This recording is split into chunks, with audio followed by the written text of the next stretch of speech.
খেজুর উপকারী, সঙ্গে কোন খাবারগুলো খেলে বাড়তি সুফল মিলবে? চলুন শুরু করা যাক আজকের ভিডিও।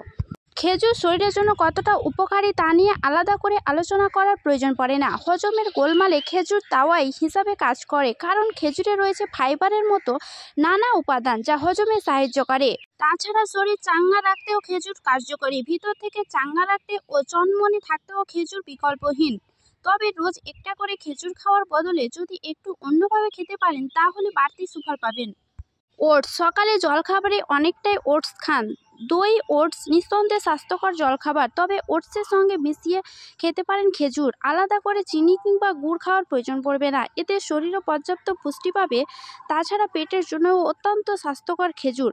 সকালের দিকে খেতে পারেন খেজুর, তাহলে শরীর চাঙ্গা থাকবে। কাঠবাদাম, খেজুরের সঙ্গে খেতে পারেন কাঠবাদাম। কাঠবাদাম ও খেজুর একসঙ্গে খেলে রক্তে শর্করা মাত্রা নিয়ন্ত্রণে থাকবে, লিভার ও হার্টও ভালো থাকবে। তাছাড়া রোগ প্রতিরোধ ক্ষমতা বাড়াতে, অনিদ্রা দূর করতে খেজুর ও কাঠবাদাম খেতে পারেন। তবে খেজুর ও কাঠবাদাম সঙ্গে যদি একটু মধু মিশিয়ে খান তাহলে বাড়তি উপকার পাবেন। চকলেট, ডার্ক চকলেটের সঙ্গে খেজুর খাওয়ার অভ্যাস শরীরের জন্য অত্যন্ত ভালো। ডার্ক চকলেটে রয়েছে অ্যান্টিঅক্সিডেন্ট, রক্তচাপ কমিয়ে হার্টের রোগের ঝুঁকি কমায়। রক্ত চলাচল সচল রাখতেও চকলেটে জুটি মেলার ভার।